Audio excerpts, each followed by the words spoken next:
Similar to the past on defense, Jerry, in that very multiple in what they do. Four-man lines, three-man lines, zone pressure, slant, stunt. So it means the offensive linemen in particular better pay attention all week long. Offensively, the system's changed with the hiring of a new coordinator. So interestingly, it creates now for the defensive preparation the third straight week where we're not relying much on historical data rather than pretty current stuff. Is that the same coordinator that was at Georgia Tech? It is, yes.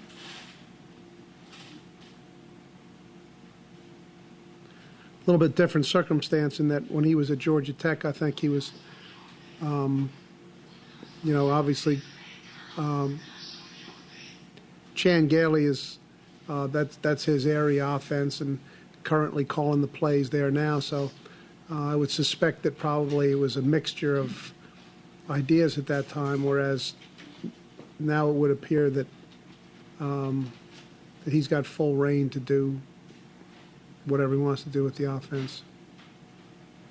On Biscuit's third interception, I believe, and then later he had Dan Williams open near the goal line on the post. The ball kind of sailed Yeah. through it. Has that been something he's been an issue with him throughout his career, or was that just a mechanical or a foot thing this game? No, probably when Marcus misses on whatever the pattern might be. Jeff, he probably misses high rather than short more often than not, and that's because he is a power passer. He gets a lot of velocity, and the velocity on his ball builds.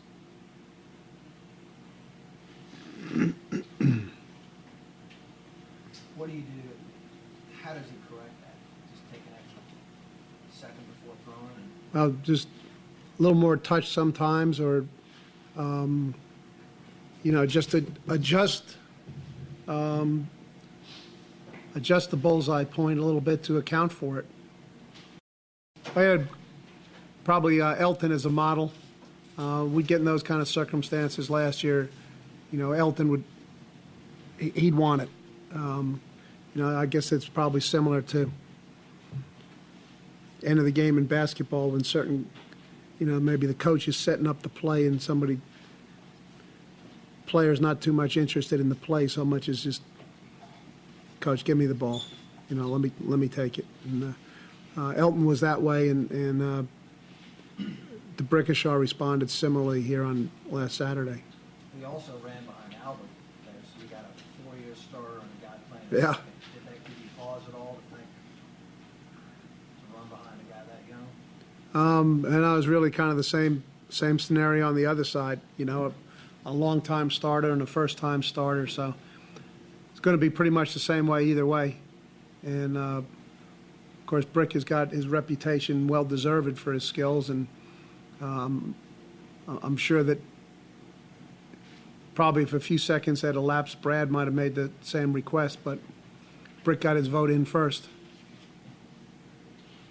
Has he done that often before? Is that something that he's done often before? Oh, well, I don't.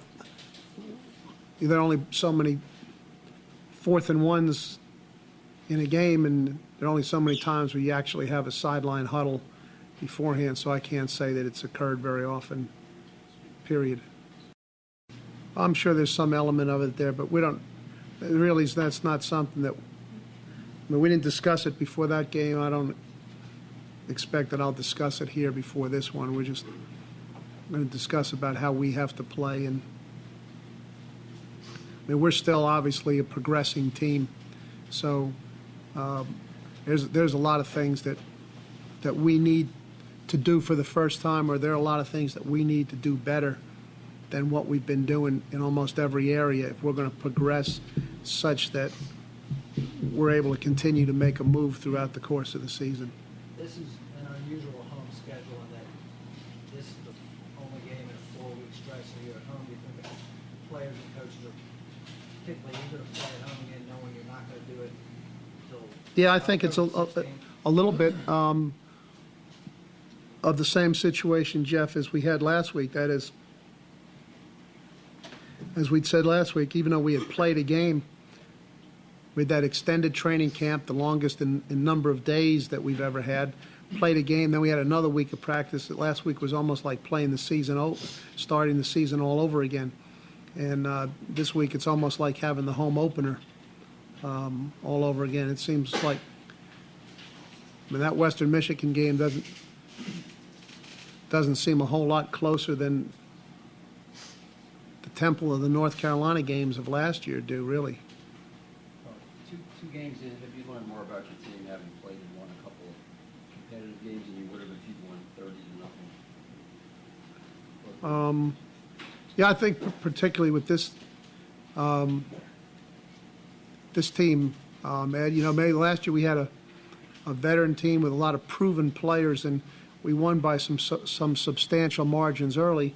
And what that proved was that those veteran players were ready to play very well.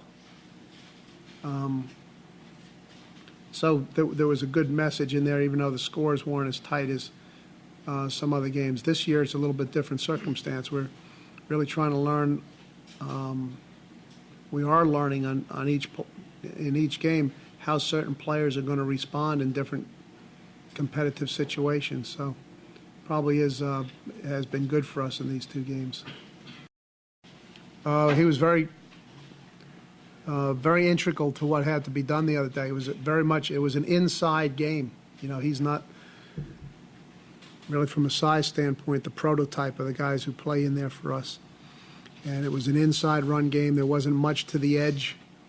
And Mark did a real good job of kind of sizing that up throughout the preparation. He knew what his role was going to be, what his job was going to be, and without just making any predictions about it before, you know, hey, I'm going to do this, I'm going to do that. After the fact now, he's talked about he wanted to prove that he could step up in there and fill the bubble and do the jobs that a real inside linebacker has to do. As I've mentioned before, basically up to this point, he's been a pass defender, you know, and a special teams player. So this was really, since the first opponent didn't really have a real commitment to hammering the ball up in there, this was his first significant test at doing that, and I think he can be pretty pleased with the results.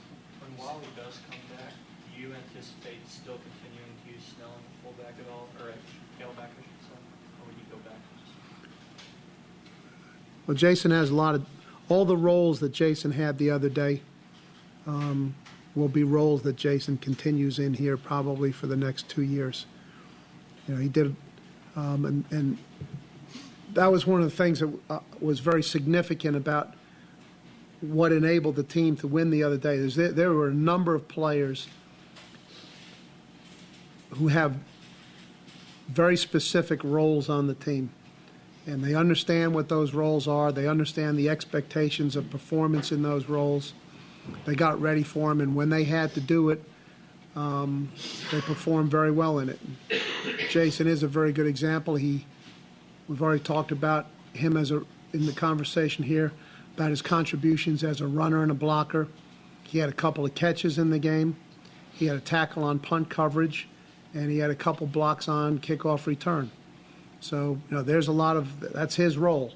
You know, that's Jason. That's what he needs to show up at the stadium every Saturday and be prepared to do. And obviously, he did a very good job of that last Saturday. And when he's not here any longer to do that, it's important that we have somebody else on the team who can come in and do those roles, and then we'll be able to continue to kind of run the same type of operation. Now, fortunately, he's going to be around here for a while to do it. I don't know that